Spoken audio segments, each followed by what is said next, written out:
अस्सलाम वालेकुम दोस्तों, अज तव्हां खां मुखातिब आहियूं प्रोफेसर साजिद सुमरो जी एक खूबसूरत गज़ल सां गॾु।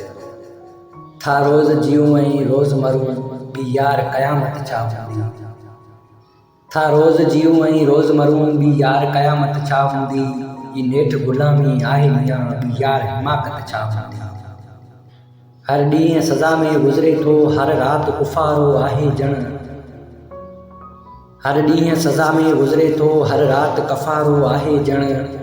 हर तरजी गुथी चोटां खां ॿी यार मुलामत छा हूंदी।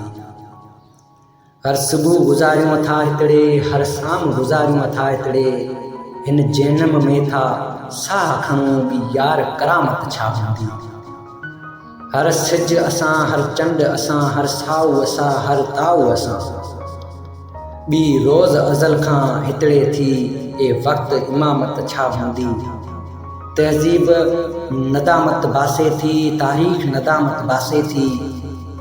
तहज़ीब नदामत बासे थी, तारीख़ नदामत बासे थी। तोखे बि घणी थी हूंदी, पर वक़्तु नदामत छा हूंदी।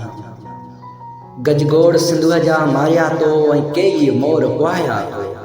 तुंहिंजी बि सज़ा का हूंदी, पर ही नेठि अदालत छा हूंदी। था रोज़ जियूं ऐं रोज़ मरूं बि यार क़यामत छा हूंदी। था रोज़ जियूं ऐं रोज़ मरूं बि यार क़यामत छा हूंदी। ही नेठि ग़ुलामी आहे मियां बि यार हिमाकत छा हूंदी।